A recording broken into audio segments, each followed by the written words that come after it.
Hello সবাইকে, সবার কি অবস্থা? আশা করি সবাই ভালো আছেন। আজকে আমরা একটা পোর্টফোলিও ওয়েবসাইট বানাবো এবং যত দ্রুত সম্ভব এবং যত সহজে সম্ভব আমরা পোর্টফোলিও ওয়েবসাইটটা বানানোর চেষ্টা করব। আমার মতে সবারই একটা পোর্টফোলিও ওয়েবসাইট থাকা উচিত। আপনার নিজের নামে হলে খুবই ভালো, khalidfarhan.com এরকম একটা নামে, যেখানে আপনি আপনার নিজে যা কাজকর্ম করেন সেগুলো ডিসপ্লে করবেন, হয় নিজের জন্য বা নিজের ক্লায়েন্টের জন্য বা নিজের জব, আপনি যদি সামনে জব খুঁজবেন, চাকরি খুঁজবেন, এরকম হয়, সেই ক্ষেত্রে আপনার সিভিটাই যদি আপনার পোর্টফোলিও ওয়েবসাইটের ভেতরে থাকে তাহলে আপনি অনেকাংশেই নিজেকে একটু ডিফারেন্সিয়েট করতে পারবেন বাকি সবার থেকে। আমরা দুইটা কোর্স ব্যবহার করবো। আপনাদের যাদের প্যাসিভ জার্নালে অ্যাক্সেস আছে তারা এই দুইটা কোর্স ব্যবহার করতে পারেন। একটা হলো বিল্ডিং আ ওয়েবসাইট, যেখানে ওয়েবসাইট বানানো কিভাবে হয়, বানাইতে টানিতে হয়, ওগুলো শেখানো হয়েছে, এবং তারপরে বিকামিং এলিমেন্টার এক্সপার্ট। এই দুইটা কোর্সের ভিতরে যে নলেজ আছে, শুধু এই দুইটা নলেজই ব্যবহার করেই আমি এই ওয়েবসাইটটা বানাবো। আপনাদের যাদের প্যাসিভ জার্নালে অ্যাক্সেস নাই, কোনো ভয় পাওয়ার কিছু নেই, কারণ আমি সব আপনাদের আমার ল্যাপটপে লাইভ দেখাবো, যাতে করে আপনাদের কোর্স থাকলে তো খুবই ভালো হতো, আপনি এক্সপার্ট হয়ে যেতেন। বাট এক্সপার্ট না হয়ে বেসিক একটা ওয়েবসাইট বানানোর জন্য আপনার আসলে কোর্স দরকার নেই, কারণ সবকিছু আপনাদের এখন লাইভই দেখাবো। সো ফার্স্টে আমরা চলে যাবো হোস্টিঙ্গারে। ডেসক্রিপশনে লিঙ্ক দেওয়া থাকবে, ফার্স্ট কমেন্টে লিঙ্ক দেওয়া থাকবে। দ্য রিজন আমরা হোস্টিঙ্গার ইউজ করবো তার কারণ হলো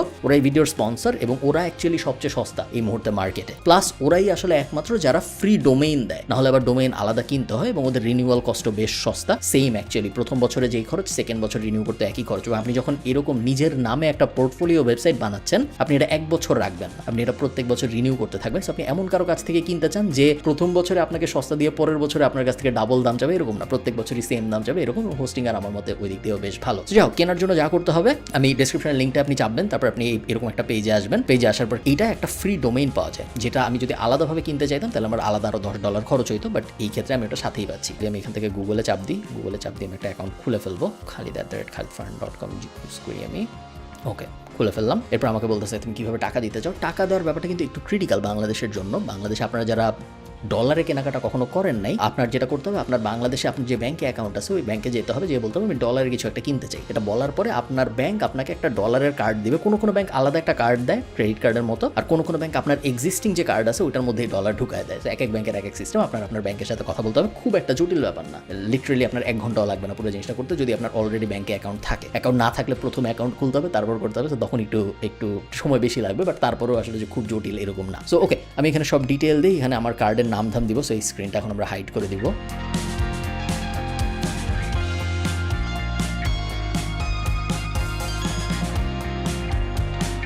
ওকে, কেনা হয়ে গেছে। কেনার পরে আমি প্রথমে এই স্ক্রিনটা দেখতে পাচ্ছি, যেখানে আমাকে বলতেছে হ্যালো। আমি এত কথাবার্তার মধ্যে যাবো না, আমি স্টার্ট নামে চাপ দিব। আমাকে জিজ্ঞেস করতে নতুন ওয়েবসাইট বানাবো নাকি তোমার আরেকটা ওয়েবসাইট আছে ওটাকে এখানে নিয়ে আসবো। আমি নতুন ওয়েবসাইট বানাচ্ছি। কিসে বানাবো? ওয়ার্ডপ্রেসে বানাবো নাকি হোস্টিঙ্গারে বানাবো? ওয়ার্ডপ্রেসে বানাবো, কারণ আমরা সারা জীবনই হোস্টিঙ্গারের সাথে থাকবো, এটার কোনো নিশ্চয়তা নাই। 2 বছর পরে যদি হোস্টিঙ্গার নাম বাড়ায় দেয় তখন আমরা কি করবো? তখন আমরা অন্য কোথাও চলে যাবো, তাই না? সো ওয়ার্ডপ্রেসে যদি আমি থাকি তাহলে আমি দুনিয়ার সব জায়গায় আমার ওয়েবসাইট নিয়ে চলে যেতে পারবো। ইংলিশ অ্যাডমিনিস্ট্রেটর ইমেল এটা থাক। আমি এখন এখানে একটা পাসওয়ার্ড দিব, একটা জটিল পাসওয়ার্ড দিই, দিলাম, কন্টিনিউ। এরপর আমাকে বলতেছে তোমার ওয়েবসাইটের ভিতরে তুমি কোনো কিছু অ্যাড করতে চাও নাকি। আপনারা হয়তো বুঝতেছেন এটা কি, বোঝা জরুরি না। আমি এখানে স্কিপে চাপ দিলাম, ঠিক আছে। এবার তারপরে আমাকে বলতেছে যে তুমি কিরকম দেখতে ওয়েবসাইট চাও। সো আমি দেখি, আমার গোল কিন্তু একটা পোর্টফোলিও ওয়েবসাইট বানানো, তাই না? সো আমি দেখি কোন ওয়েবসাইটের লেআউটটা একটা পোর্টফোলিও ওয়েবসাইটের সাথে সুন্দর করে মিলে। আমি যদি প্রিভিউয়ে চাপ দিই, সো আমি কন্ট্রোল চাপ দিয়ে যদি প্রিভিউয়ে চাপ দিই, তাহলে অ্যাকচুয়ালি আমার এই স্ক্রিনের ভিতরেই ওপেন হচ্ছে, কোনো সমস্যা নেই। দেখতে খুব একটা ভালো দেখাচ্ছে এরকম আসলে না। সো আমি ব্যাকে চলে যাই, আমি দেখি অন্য কোনো শো মোরে আমি যদি চাপ দিই আমাকে আরও কিছু দেখাবে।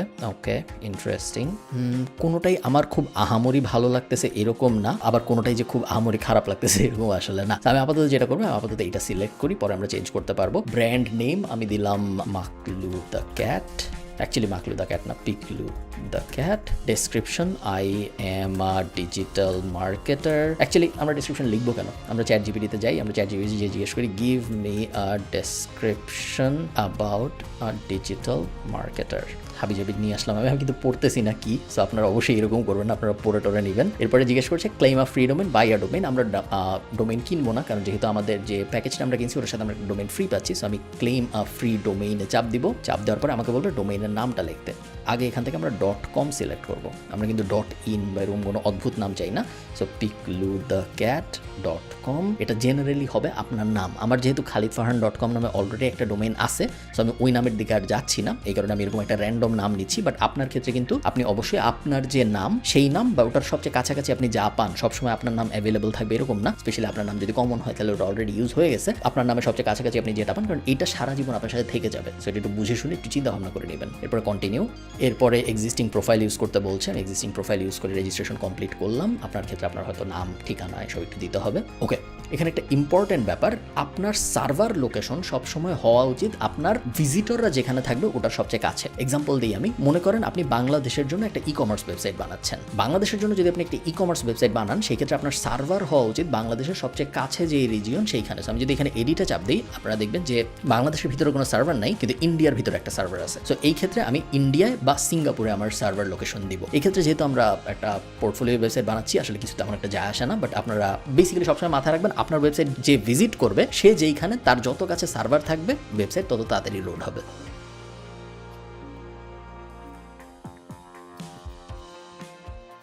এখন আমাকে দেখাচ্ছে এর পরের স্ক্রিনে। বাই দ্য ওয়ে, পুরো জিনিস কিন্তু লাইভ হয়েছে আপনাদের সামনে। আমি যখন এই ভিডিওটা রেকর্ড করতে বসছি তখন কোনো ওয়েবসাইট ছিল না। এখন আমরা দেখতে পারবো, আমি যদি এডিট ওয়েবসাইটে চাপ দিই, সো আমি কন্ট্রোল চাপ দিয়ে এডিট ওয়েবসাইটে চাপ দিচ্ছি, কারণ আমি এটা আরেকটা ট্যাবে ওপেন করতেছি এবং আমরা এখন দেখবো ওয়েবসাইটটা দেখতে আসলে কীরকম হয়। আমি যদি ভিজিট সাইটে চাপ দিই, আমরা দেখতে পারবো ওয়েবসাইটটা দেখতে হয়েছে, লোড হবে এখনই। এই ওয়েবসাইটটা এই মুহূর্তে দেখতে এরকম, খুব আহামরি সুন্দর আসলে ওয়েবসাইটটা এখনো হয়নি, এটাকে আমরা সুন্দর করবো। বাট তার আগে আমাদের আরেকটা কাজ বাকি, আমরা কন্ট্রোল প্যানেলে ম্যানেজ সাইটে চাপ দিব। ম্যানেজ সাইটে চাপ দেওয়ার পরে এখান থেকে আমাদের কিছু ইন্টারেস্টিং কাজ করতে হবে। প্রথম কাজ হলো, এই ক্ষেত্রে আমি করছি না, বাট আপনাদের ক্ষেত্রে আপনারা যখন একটা ওয়েবসাইট বানাবেন, এই যে ইমেইলের যে সেকশনটা দেখছেন, এখানে সেটআপে চাপ দিবেন। সেটআপে চাপ দেওয়ার পরে আপনার একটা প্রফেশনাল ইমেইলও বানায় ফেলতে হবে। আপনি যখন একটা প্রফেশনাল ওয়েবসাইট বানাচ্ছেন, এরপরে যদি আমি মনে করেন আমার ওয়েবসাইট khalidfarhan.com, কিন্তু আমার ইমেল যদি হয় khalid@gmail.com, তাহলে জিনিসটা ভালো দেখায় না, প্রফেশনাল দেখায় না। সো আপনার যখন একটা প্রফেশনাল ওয়েবসাইট থাকবে, তখন আপনার ইমেইলও প্রফেশনাল হওয়া উচিত, khalid@khalidfarhan.com বা info@khalidfarhan.com, এরকম একটা হওয়া উচিত। এবং আমরা যে প্যাকেজটা কিনেছি ওটার মধ্যে আসলে ইমেলটা ফ্রি, সেটা না নেওয়ার কোনো কারণ নাই, তাই না? আমি ওটা সিলেক্ট করলাম, ইমেল প্ল্যান সিলেক্ট হয়ে গিয়েছে এখানে, এবং আমাকে ওরা এখন জিজ্ঞেস করবে যে কি ইমেল চাও। আমি দিলাম info@pikludacat.com। এরপরে এখানে আমাকে আবার একটা পাসওয়ার্ড দিতে বললাম, আমাদের তো অটোমেটিক জেনারেট করে ফেললাম পাসওয়ার্ডটা, ক্রিয়েট নিউ অ্যাকাউন্ট। ওকে, আমার ইমেল রেডি হয়ে গেল। আমি যদি অ্যাক্সেস ওয়েব মেইলে চাপ দিই, আপনারা দেখবেন আমার আলাদা এইখানে একটা জিমেইলের মতো ইন্টারফেস রেডি হয়ে গেল, যেটার ভিতর থেকে আমি ইমেল পাঠাইতে পারবো। যখন পাঠাবো তখন অন্য মানুষ রিসিভ করবে info@pikludacat.com থেকে। আর অন্য মানুষ যদি পাঠায়, আমি এখানে লগ ইন করি, তাহলে আমি অন্য মানুষ যদি info@pikludacat.com পাঠায়, তাহলে আমি এখানে ইমেলটা পাবো। সো ওটা আমাদের সর্টেড হয়ে গেল। এখন আমরা একটু ব্যাকে যাই, হোমে চলে আসি।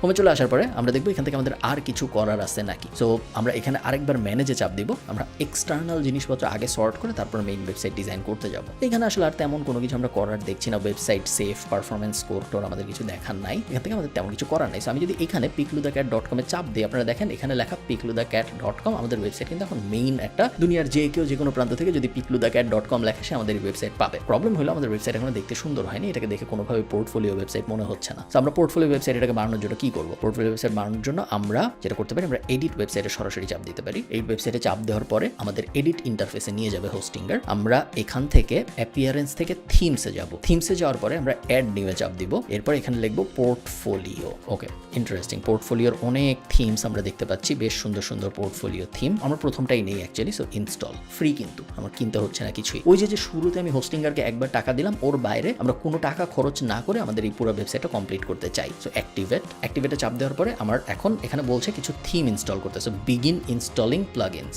সব কয়টা আমি সিলেক্ট করব একবারে এবং ইনস্টলে চাপ দিব। আমি অত ডিটেইল আপনাদের বুঝাচ্ছি না, তার কারণ অত ডিটেইল না বুঝেও আপনারা আসলে আপনাদের পোর্টফোলিও ওয়েবসাইট বানায় ফেলতে পারবেন। আর যদি আপনাদের প্ল্যানই থাকে আমি ওয়েবসাইট বানানো সিরিয়াসলি নিব বা ওয়েব ডিজাইন সিরিয়াসলি নিব, সেই ক্ষেত্রে বেসিক জার্নালের ডিটেল কোর্সই আছে, এই কারণে আমি এখন আর অত ডিটেইলে বোঝাচ্ছি না। সো আমি রিটার্ন টু রিকোয়ার্ড প্লাগইন ইনস্টলারে চলে গেলাম, এখানে সব আবার সিলেক্ট করলাম এবং তারপরে অ্যাক্টিভেটে চাপ দিলাম, অ্যাপ্লাই। সব প্লাগইন আমার অ্যাক্টিভেট হয়ে গেল। আমি রিটার্ন টু ড্যাশবোর্ড। দেখুন আমার ওয়েবসাইটটা দেখতে কিন্তু এরকম ছিল, তাই না? এখন আমি যদি একটা রিফ্রেশ দিই, তাহলে আমার ওয়েবসাইট দেখতে কীরকম হয়। ওয়েবসাইটের চেহারা কিন্তু মোটামুটি বদলায় গেছে, এখন একটু ভালো হয়েছে, বাট অনেক ভালো হয়েছে এরকমও না। এখন আমরা আরও কিছু কাজ করব। আমরা আবার আমাদের এই ব্যাক এন্ডে ফেরত আসবো। সো ড্যাশবোর্ডে চলে যাব, এটা কেটে দিই আমরা। এটা your help setting up, so skip, continue with hello theme, skip, site name skip, logo টোগো আমি এই মুহূর্তে দিচ্ছি না, so skip, that's a wrap, blank canvas, skip. Okay, এখন আমরা চিন্তা করবো যে আমাদের ওয়েবসাইট এখন আমরা কীরকম ডিজাইনের করতে চাই। আমরা যে কোনো কিছু বানাইতে পারি। আমাদের সামনে যে ক্যানভাসটা আছে, এই ক্যানভাসে আসলে যা ইচ্ছা করা সম্ভব। সো আমরা এই স্ক্রিনে লাইভ ওয়েবসাইটটা রাখি এবং এখানে দেখাচ্ছে যে লাইভ ওয়েবসাইটটা দেখতে এরকম। এখানে হ্যালো ওয়ার্ল্ড লেখাটা দেখতে খুব একটা ভালো দেখাচ্ছে না, তাই না? এটা আমরা কীভাবে চেঞ্জ করব? আমরা যদি এখানে আসি, WP অ্যাডমিন, এবং এখান থেকে আমরা চলে যাই অল পোস্ট, যে হ্যালো ওয়ার্ল্ডটাই এডিটে চাপ দিই। এডিটে চাপ দিয়ে মনে করি আমার এই পোর্টফোলিও ওয়েবসাইটটা ফাইন্যান্স নিয়ে, আমি একজন ফাইন্যান্সিয়াল এক্সপার্ট বা আমি ফাইন্যান্সের দুনিয়ায় কাজ করতে চাই এবং আমি একটা পোর্টফোলিও ওয়েবসাইট বানাইছি, যে ওয়েবসাইট আমি চাকরিতে যখন অ্যাপ্লাই করবো তখন আমি আমার সিভির কোনো একটা কোনায় লিখে দেবো যে আমার একটা ওয়েবসাইটও আছে, ওয়েবসাইটের নাম অমুক.com। তো আমার ওয়েবসাইটে যদি কেউ যায়, সে যদি ফাইন্যান্স নিয়ে একটা লেখা টাকা দেখে, তাহলে মনে হয় একটু ভালো ইমপ্রেশন আসবে। সো আমি আপাতত চ্যাট জিপিটিতে যাই, যে বলি যে write me a 500 word article about the future of blockchain. Okay, nice.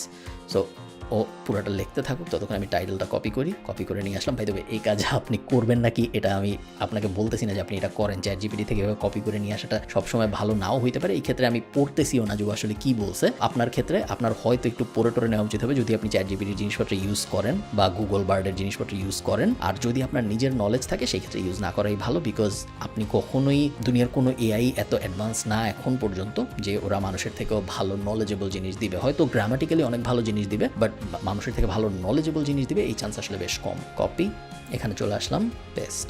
ওকে, সুন্দর। সো এখানে আমি আপডেটে চাপ দিই। আপডেটে চাপ দেওয়ার পরে এখন যদি আমি pickludacat.com-এ আসি এবং এখানে আরেকটা রিফ্রেশ দিই, আপনারা দেখেন কি হচ্ছে। এখানে the future of block chain একটা ইন্টারেস্টিং আর্টিকেল চলে আসছে। এই জায়গাটা কেমন জানি দেখাচ্ছে। এই জায়গাটা ঠিক করার জন্য আমরা কি করব, আমরা এখানে চাপ দিব, আমরা ব্যাকে চলে আসবো। ব্যাকে চলে এসে আমরা এখানেও একটা রিফ্রেশ দিব, কারণ এখানে আমার নামটা চেঞ্জ হয়ে যাবে। এরপর আমি এডিটে চাপ দিব। এডিটে চাপ দেওয়ার পরে আমি গুগলে যাব। গুগলে যেয়ে আমি লিখবো, ওকে, ফটো অফ ব্লক চেইন। আমি যখন লিখবো গুগলে যেয়ে এবং ভিউ অলে চাপ দিব, ব্লক চেইনের অনেক ছবি আসবে। যে কোনো ছবি আমরা ইউজ করে ফেলতে পারবো না। আমরা টুলসে যাব, টুলসে যে এখান থেকে ইউজেজ রাইট থেকে ক্রিয়েটিভ কমন লাইসেন্স এটা সিলেক্ট করব। তারপরে যা থাকবে এগুলো আমরা ইউজ করতে পারবো। So block chain, save image, আমি 1 লিখে র্যান্ডমলি একটা সেভ করলাম এবং তারপরে এখানে আসলাম। এখানে আসার পরে এই জিনিসটা টগল করলাম, ফিচার্ড ইমেজটা টগল করলাম, সেট ফিচার্ড ইমেজে চাপ দিলাম, এটা এখান থেকে টান দিয়ে এখানে বসাই দিলাম। আশা করি এটা হবে। হ্যাঁ, ফিচার্ড ইমেজ হয়ে গেল, এটা এখানে সিলেক্ট হয়ে গেল। এরপর আপডেটে চাপ দিলাম এবং তারপরে এখন যদি আমি pickludacat.com-এ যে আরেকটা রিফ্রেশ দিই, আপনারা দেখতে পারবেন যে এখানে ব্লক চেইনের ছবিটাও চলে আসতেছে। এখানে দেখতে এখন আরেকটু সুন্দর লাগতেছে। পুরোপুরি এখনো আমাদের ওয়েবসাইটে পোর্টফোলিও ভাব আসে নাই। অ্যাবাউট মিতে যদি আমি চাপ দিই তাহলে দেখা যাচ্ছে কিছুই হচ্ছে না। অ্যাবাউট মিতে চাপ দিলে কোনো পেজেই যাচ্ছে না। সো আমি আবার এখানে চলে আসি, আমার যে ব্যাক এন্ড।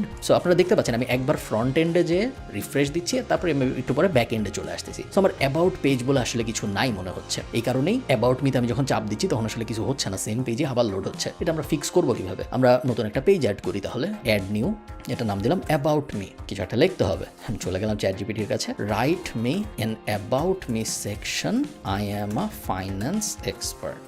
ওকে, সুন্দর। আমাকে চ্যাট জিপিটি একটা সুন্দর আমি একজন ফাইন্যান্স এক্সপার্ট বিষয়ক জ্ঞান দিয়ে যাচ্ছে। এগেইন এই জিনিস করা কতটুকু করবেন বা এই জিনিস আদৌ করা উচিত নাকি উচিত না, আমি তো বলবো একদমই করা উচিত না। তার কারণ আপনি আসলে এটা চ্যাট জিপিটি যে অ্যাবাউট মি লিখে দিচ্ছে ওটা তো আপনার অ্যাবাউট মি না, তাই না? তো ওটা চ্যাট জিপিটি মনে করতেছে যে একজনের অ্যাবাউট মি এরকম হইতে পারে, বাট ওটা তো আসলে আপনার জীবনের গল্প না। তো ওটা এভাবে ইউজ না করাই ভালো। আমরা এখানে জাস্ট হিসাবের সুবিধার্থে এবং আমাদের যাতে তাড়াতাড়ি কাজকর্ম হয়ে যায় এই কারণে আমি এভাবে অ্যাবাউট মি লিখে দিচ্ছি। সো পাবলিশ হয়ে গেল। এখন যদি আমি ভিউ পেজে চাপ দিই তাহলে দেখুন এখানে আমার একটা অ্যাবাউট মি চলে আসছে, সুন্দর। এখন এই অ্যাবাউট মিটা আমি কপি করব। কপি করে আমি এখানে আসব।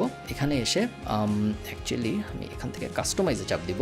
কাস্টমাইজে চাপ দেওয়ার পরে আমরা কিছু কাজ একসাথে করব। এখানে দেখুন আমি যদি আমার ওয়েবসাইটটা ইনকগনিটো মোডে ওপেন করি, pickludacat.com, এখানে যদি আমি ওপেন করি আপনারা কিছু ইন্টারেস্টিং জিনিস দেখতে পারবেন, এগুলো অনেকেই নেগলেক্ট করে। এই জায়গায় pickludacat.com লেখা, এটা খুব একটা ভালো দেখাচ্ছে না। ফেসবুকে গেলে কিন্তু এই জায়গায় facebook.com লেখা থাকে না, শুধু ব্র্যান্ডের নাম লেখা থাকে। তো এটা আমরা কিভাবে ফিক্স করবো? আমরা সাইট আইডেন্টিটিতে চাপ দিব, pickludacat এরকম করে দিব। এখানেও দেখুন কি সুন্দর করে চলে আসলো জিনিসটা, আই টক অ্যাবাউট ফাইন্যান্স।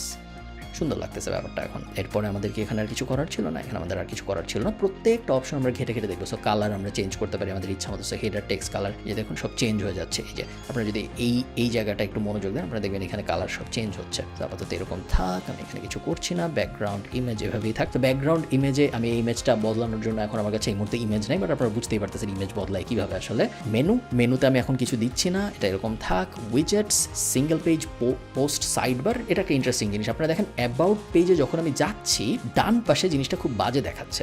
এই যে recent post, recent comment, archive, category, এই জিনিসটা দেখতে খুব একটা ভালো দেখাচ্ছে না। এটা আমি কীভাবে ফিক্স করবো? আমি কাস্টমাইজে আসবো, উইজেটস ওপেন করবো, single page post sidebar open করবো এবং গট ইট। এবং এখান থেকে আমি পুরো জিনিসগুলো ডিলিট করবো এক এক করে। তো আমি এখান থেকে ধরে আচ্ছা এখান থেকে ডিলিট সম্ভবত করা যাবে না, এক এক করে করতে হবে। সো ধরলাম, নিচে রিমুভ গ্রুপ, পুরোটা কি কন্ট্রোল এ দিয়ে ধরা যায় না? সো আমি কন্ট্রোল এ দিয়ে পুরোটা ডিলিট করার চেষ্টা করছিলাম, বাট পারলাম না। এক এক করেই আমার করতে হচ্ছে। পাবলিশ। ওকে, এই জিনিস করার পরে আমরা যদি এখানে অ্যাবাউট পেজ সেকশনটা আসি এবং একটা রিফ্রেশ দিই, আপনারা দেখতে পাবেন যে এইখানে এখন সার্চ ছাড়া আর কিছু নাই। ডান পাশে সব কিন্তু আমি রিমুভ করে দিছি। এখন আমার পেজটা দেখতে আরেকটু সুন্দর লাগতেছে। আমি আবার কাস্টমাইজে ফেরত আসি, হোম পেজ সেটিংসে চাপ দিই। হোম পেজ সেটিংসে এই মুহূর্তে বলতেছে আমার লেটেস্ট পোস্ট যেটা, আমার লেটেস্ট যে ব্লগ পোস্ট ওটি উপরের দিকে আসবে। খুব একটা খারাপ না। আমি চাইলে এই লেটেস্ট পোস্টটা না এনে, আপনারা যদি khalidfarhan.com যান, আমরা কিন্তু লেটেস্ট যে ব্লগ পোস্ট আসে ওটা উপরে দেখি না, আমরা সবসময় এই পেজটাই দেখি, এটা কোনো চেঞ্জ হয় না। সো আপনারা ওভাবেও করতে পারেন। ওভাবে যদি আপনারা করতে চান সেই ক্ষেত্রে এখান থেকে স্ট্যাটিক পেজ সিলেক্ট করতে হবে, তাহলে একটা ফিক্সড পেজ ওইটাই সবসময় লোড হবে যখন কেউ pickludacat.com টাইপ করবে। আমার ক্ষেত্রে আমার মনে হচ্ছে লেটেস্ট পোস্ট খারাপ দেখাবে না, সো লেটেস্ট পোস্ট এরকমই থাকুক। পেজ টেমপ্লেট, পেজ লেআউট, এখানে আমি তেমন কোনো চেঞ্জ করবো না। থিম অপশনের ভিতরে আমি এখন কোনো চেঞ্জ করবো না, একটা জিনিস ছাড়া। সো ফুটার অপশনে আমি চাপ দিব। দেখুন নিচে কপিরাইট অল রাইটস রিজার্ভড, এই কথাটা এটা আপনি চেঞ্জ করতে পারেন। So copyright all rides reserve, এটা চেঞ্জ করে আমরা দিতে পারি কপিরাইট 2023 পিকলু দ্য ক্যাট, এটা আমি দিয়ে দিলাম। যে দেখুন এখানে নিচে চেঞ্জ হয়ে গেছে এই কথাটা। এই থিম লেখাটা আপনি এই মুহূর্তে চেঞ্জ করতে পারবেন না, কারণ আমরা ফ্রি একটা থিম ইউজ করতেছি, আমরা থিম কিনতেছি না। যদি আমরা কিনতাম তাহলে আমরা ওটাও চেঞ্জ করতে পারতাম। তো এখন আমাদের হোম এবং অ্যাবাউট এই দুইটা সেকশন রেডি হয়ে গেছে বলে মনে হচ্ছে, তাই না? তো আমি ব্যাকে আসি, এখান থেকে আরেকবার ব্যাকে আসি এবং এখান থেকে আরেকবার ব্যাকে আসি, দুইবার ব্যাকে চলে আসলাম আমরা এবং এখান থেকে ড্যাশবোর্ডে চলে যাই, এটা কেটে দিই। সো পেজ অল পেজ থেকে আমরা দেখছি প্রাইভেসি পলিসি আমাদের এই মুহূর্তে লাগবে না, আমরা এটা বিন করে দিই। পোস্ট থেকে আমরা দেখি অল পোস্টের ভিতরে আমরা এখান থেকে ইচ্ছা মতো নতুন ব্লগ পোস্ট অ্যাড করতে পারি, ওখানে আমাদের তেমন কিছু করার নাই। আরেকটা পেজ আমরা এখন যুক্ত করি, সেটা হলো contact. So add new contact এবং আমরা পাবলিশ এবং তারপর এডিট উইথ এলিমেন্টর। খুব সিম্পল একটা কাজ করবো আমরা, কেউ যদি আমাদের সাথে যোগাযোগ করতে চায় তাহলে সে আমাদের সাথে কীভাবে যোগাযোগ করবে, এই কারণে তাকে একটা ফর্ম দিয়ে দিব আমরা এখানে। সো WP ফর্মস এখানে আমি পেস্ট করে দিচ্ছি, ক্রিয়েট আ ফর্ম, নিউ ফর্মে চাপ দিলাম, লেটস গো। এখানে আমার একটা নাম দিতে হবে, সো কন্ট্যাক্ট ফর্ম দিলাম। খুব সিম্পল একটা কন্ট্যাক্ট ফর্ম ইউজ করবো আমরা, এই টেমপ্লেটটা ইউজ করি। নাম, ইমেল, মেসেজ, ঠিক আছে, সেভ, কেটে দিলাম, হয়ে গেল। সো আমি যদি এখন আপডেটে চাপ দিই, এখন দেখেন আমার ওয়েবসাইটে খুব বেশি সময় কিন্তু হয়নি আপনি এই ভিডিওটা দেখতেছেন। চিন্তা করেন আপনি জিনিসটা কত ইন্টারেস্টিং, যে আমরা আধা ঘন্টা 1 ঘন্টাও হয় নাই, বাট তার মধ্যে আমরা অলমোস্ট আমাদের একটা পোর্টফোলিও ওয়েবসাইট দাঁড় করায় ফেলেছি। সো আমি যদি এখন pickludacat.com আসি, আমি আরেকটা কাজ করবো, আমি সেটিংসে যাব, সেটিংস থেকে রিডিংয়ে যাব, রিডিংয়ে যে অ্যাকচুয়ালি রিডিংয়ে আমি চেন পার্মালিঙ্কে যাব, পার্মালিঙ্কে যে আমি পোস্ট নেম করে দিব এটা, এবং তারপর সেভ চেঞ্জে চাপ দিব। এখন আপনি দেখেন জিনিসটা কি হচ্ছে। আমার ওয়েবসাইটের ভিতরে আমি যদি পেজেসে অল পেজেসে যাই, আমার ওয়েবসাইটের ভিতরে একটা অ্যাবাউট পেজ হয়েছে, একটা কন্ট্যাক্ট পেজ হয়েছে এবং একটা হোম পেজ হয়েছে। যদি ইনকগনিটোতে যে ওপেন করি সব, তাহলে আপনাদের বুঝতে সুবিধা হবে। অ্যাবাউট, কন্ট্যাক্ট এবং আমার হোম পেজ তো এখানে আসেই। সো আমার হোম পেজ এটা, আমার অ্যাবাউট পেজ এটা, আমার কন্ট্যাক্ট পেজ এটা, ঠিক আছে। এখন কথা হলো যে হোম পেজে আছে সে কন্ট্যাক্ট পেজ কীভাবে খুঁজে পাবে? আমাদের ওয়েবসাইটে কিন্তু আমরা মেনুটা অত যত্ন করে দিইনি। মেনুটা এখানে আছে, একদমই নাই তা না, অ্যাবাউট মি কন্ট্যাক্ট আছে, বাট এটা এখানে হ্যামবার্গার মেনুতে চাপ দিয়ে খুঁজে বের করতে হচ্ছে। মেনুটা যদি উপরের দিকে কোথাও থাকতো তাহলে কিন্তু খুব একটা সুন্দর লাগতো। প্রবলেম হলো উপরের দিকে আমি যদি এখন মেনু আনতে চাই, তাহলে আমার এলিমেন্টরের একটা প্রো ভার্সন ব্যবহার করতে হবে, যেটা আমি এই মুহূর্তে ব্যবহার করতে চাই না, কারণ আপনাদের জন্য একটু জটিল হয়ে যাবে জিনিসটা। তো আমরা আরেকটা কাজ করবো, আমরা পেজেস থেকে অ্যাড নিউয়ে চাপ দিব এবং আমরা নতুন একটা হোম পেজই বানাবো। সো অ্যাড নিউ, নতুন একটা হোম পেজই আমরা বানাই, হোম, পাবলিশ এবং এডিট উইথ এলিমেন্টর। সো এই মুহূর্তে আমাদের হোম পেজ দেখতে এরকম, এখানে একটা পোস্ট আসে, বাম পাশে আমাদের ছবি টবি আসে এবং তারপরে এখানে ভিতরে মেনু টেনু আছে। সো আমরা এখন নতুন একটা হোম পেজ বানাবো। সো আমি উপরে, আমার এই হোমের উপরে আমি এখানে প্লাস 2টা সেকশন বানাবো। 2টা সেকশন বানানোর পরে বাম পাশের সেকশনটায় আমি দিব একটা ইমেজ এবং ডান পাশের সেকশনটা, অ্যাকচুয়ালি বাম পাশের সেকশনটা আমি ইমেজ না দিই, বাম পাশের সেকশনটা আমি ইমেজ না দিয়ে উপরে আমি দিয়ে দিলাম একটা ভিডিও। এটা আমি কেটে দিই, এটা হয়ে গেল আমার একটা ভিডিওর পরে এই জায়গায় আমি দিব একটা ছোট্ট about me section. So text editor আমি এখান থেকে টান দিয়ে নিয়ে আসলাম। একটু আগে আমরা ChatGPT-তে আমার অ্যাবাউট মি নিয়ে অনেক কথাবার্তা বলেছি, তাই না? সো অ্যাবাউট মি, যে write me an about me section. So greetings tata, এটুকু আমি কপি করে নিয়ে আসলাম, পুরোটা লাগবে না, কপি করে আমি এখানে নিয়ে আসলাম। এখানে আমি এইটুক খালি কপি করে বসায় দিচ্ছি। এখান থেকে কপি করে বসালে ফরম্যাটটা দেখতে ভালো দেখাচ্ছে না, সো আমি একটু ডিলিট করে আবার সুন্দর করে বসাই, এবার দেখতে সুন্দর লাগবে। ওকে, নাইস। এইটার উপরে একটা হেডিং থাকলে মনে হয় ভালো লাগতো। সো আমি এখান থেকে একটা হেডিং টান দিয়ে নিয়ে সেখানে ছেড়ে দিই এবং তারপরে লিখি অ্যাবাউট পিকলু। এটা তো মাঝখানে না আনলে ভালো দেখায় না, সেটা মাঝখানে নিয়ে আসি এবং H2টাকে H1 করে দিতে পারি আমরা। অ্যাকচুয়ালি H2ই থাকে, এটা H1 করার দরকার নেই। এবং উপরে ভিডিও প্লেস হোল্ডারে আমরা ইউটিউবে যাব, ইউটিউবে যে ক্যাট ভিডিও লিখে সার্চ দিব, সার্চ দিয়ে একটা ক্যাট ভিডিও এখান থেকে কপি করব, URL-টা কপি করে আবার এডিটে চলে আসবো, এইখানে ভিডিও প্লেস হোল্ডারের ভিতরে আমরা অ্যারোটায় চাপ দিব, এখান থেকে আমরা এটা লিখবো, তারপর আপডেটে চাপ দিব। ওকে, ইন্টারেস্টিং ভাবে কিন্তু আমার ওয়েবসাইট আগাচ্ছে। আপনারা জানি না টের পাচ্ছেন নাকি আমার ওয়েবসাইট আগাচ্ছে নাকি আগাচ্ছে না, বাট ওয়েবসাইট কিন্তু আগাচ্ছে। এখন আমরা আরেকটা কাজ করবো, আমরা এইখানে চাপ দিব, তারপর মেনুতে চাপ দিব, মেনু অ্যাঙ্কর, এখান থেকে মেনুটা নিয়ে আসবো। অ্যাকচুয়ালি অ্যাঙ্কর মেনু আমাদের দরকার নাই। ওয়েবসাইট না অনেক ট্রায়াল অ্যান্ড এররের ভিত্তিতে হয়, কারণ ট্রায়াল অ্যান্ড এরর না করলে আসলে বোঝা যায় না যে কোন জিনিসটা করতে হবে, কোন জিনিসটা করলে ভালো হয়, কোন জিনিসটা না করলে ভালো হয়। ডিজাইন জিনিসটাই এমন যে এক একজনের এক এক রকম পছন্দ হয়। ভিজিট অ্যাবাউট মি না লিখে আমি লিখি click here to learn more about me, এটা একটা। আর আরেকটা হলো click here to contact me. Okay, সুন্দর। এখন অ্যাবাউট মিতে কপি করে নিয়ে আসলাম আমি ওই লিঙ্কটা, এবং এইখানে আমি ওই লিঙ্কটা বসাই দিব। So click here to know more about me, এখানে আমি লিঙ্কে চাপ দিব, তারপর এখানে আমি লিঙ্কটা দিয়ে দিব। আর ক্লিক হিয়ার টু কন্ট্যাক্ট মিতে আমি এখানে কন্ট্যাক্টের যে পেজটা ওটা এখান থেকে কপি করে নিয়ে আসবো, এবং তারপরে click here to contact me এখানে পেস্ট করে দিব। আরেকটা জিনিস করতে পারলে আমার মনে হয় ভালো হয়, সেটা হলো সোশ্যাল আইকনস। সো আমি নিচে এখানে যদি একটা সোশ্যাল আইকন বসাই, এই মুহূর্তে আমি লিঙ্ক দিচ্ছি না, বাট আপনারা যেটা করতে পারেন, আপনারা ফেসবুকে চাপ দেবেন, এখানে লিঙ্কটা বসাই দেবেন আপনার ফেসবুক প্রোফাইলে। টুইটারে যাবেন, টুইটারে আপনার লিঙ্কটা বসাই দেবেন, ইউটিউবে আপনার লিঙ্কটা বসাই দেবেন। শুধু ফেসবুক, টুইটার, ইউটিউব না, আপনারা যা ইচ্ছা ওটা লিঙ্ক এখানে বসাইতে পারেন, সব বসে আপডেটে চাপ দিব। এখন আমরা লাস্ট একটা কাজ করবো, তারপরে আমরা দেখবো আমাদের ওয়েবসাইটটা কেমন হয়েছে। ব্যাকে চাপ দিই, এবং তারপরে আমরা চলে যাব হলো সেটিংস, রিডিং, এবং static page, home page, home, এটা সিলেক্ট করে সেভ চেঞ্জেস। ওকে, সো আমরা এখন যদি এই পেজটা রিফ্রেশ দিই, আমাদের ওয়েবসাইটের চেহারা কিন্তু পুরোপুরি বদলায় যাবে। সো আমি যদি নাইস, সো এখানে দেখা যাচ্ছে এখন আমার হোম পেজের চেহারা বদলায় গেছে। হোমে প্রথমে আমাকে দেখাচ্ছে এটা, তারপর আমাকে বলতেছে আমার ব্যাপারে আরও জানতে চাইলে এখানে ক্লিক করতে, আমার সাথে কন্ট্যাক্ট করতে চাইলে এখানে ক্লিক করতে, অথবা আমার সোশ্যাল আইকনস এখানে। আমি যদি এখানে ক্লিক করি তাহলে এটা এখানে অ্যাবাউট পেজটা ওপেন করতেছে আমার, এবং আমি যদি কন্ট্যাক্টে ক্লিক করি তাহলে আমার ফর্মটা ওপেন হচ্ছে এখানে, যেটা ফিল আউট করে মানুষ আমার সাথে যোগাযোগ করতে পারে। তো আমার মোটামুটিভাবে কিন্তু একটা, যদিও দেখতে একটু ফানি হচ্ছে এখন, বাট আমার মোটামুটিভাবে আমার ওয়েবসাইটটার স্কেলেটন রেডি। এখন আমি এই স্কেলেটনের উপরে আস্তে আস্তে ইমপ্রুভ করব। আমার এই ভিডিওর উদ্দেশ্য এইটা না যে আপনাদের দেখানো কত তাড়াতাড়ি একটা ওয়েবসাইট বানানো সম্ভব, কারণ যখন আপনি একটা ওয়েবসাইট বানাবেন, কত তাড়াতাড়ি বানাইলেন এটার উপর আসলে কোনো স্কোর নাই। আপনি ধীরে সুস্থে বানাইলেও সমস্যা নেই, খুব তাড়াতাড়ি বানাইলে যে আপনাকে কেউ বলবে যে আপনি অনেক তাড়াতাড়ি বানাইছেন, লাভ হয়েছে, এরকম আসলে ব্যাপারটা একদমই না। আপনাদেরকে এই ভিডিওটা দেখানোর উদ্দেশ্য এটাই যে আপনাদের বোঝানো জিনিসটা আসলে কত সহজ। লিটারেলি আমি ওয়েব ডেভেলপার না, আমাদের টিমে ওয়েব ডেভেলপার আছে, আমি নিজে কখনো ওয়েবসাইট বানাই না, তারপরেও আমার মতো একটা নুব যে ওয়েব ডেভ নিয়ে তেমন কিছুই জানে না, তার পক্ষেও আধা ঘন্টা 40 মিনিটের মধ্যে একটা মোটামুটি স্কেলেটন দাঁড় করা ফেলা সম্ভব। এবং আমি যদি এটার পরে 2 থেকে 3 ঘন্টা সময় দেই, তাহলে আমি এটলিস্ট 10 পেজ 15 পেজের একটা খুব সহজ ওয়েবসাইট কোনো রকম জটিল জ্ঞান ছাড়াই বানায় ফেলতে পারবো, আমরা জানি। এবং আমি যদি পারি সেক্ষেত্রে আপনি পারবেন না, এটা হওয়া সম্ভব না। সেই কারণে আমি এই ভিডিওটা বানালাম, একটা টিউটোরিয়াল টাইপ ভিডিও। আমাকে আপনারা কমেন্টে জানাবেন আপনাদের টিউটোরিয়াল টাইপ ভিডিও ভালো লাগে নাকি, তাহলে আমি এরকম টিউটোরিয়াল মাঝে মধ্যে বানানোর চেষ্টা করবো। ভালো থাকেন, টাটা।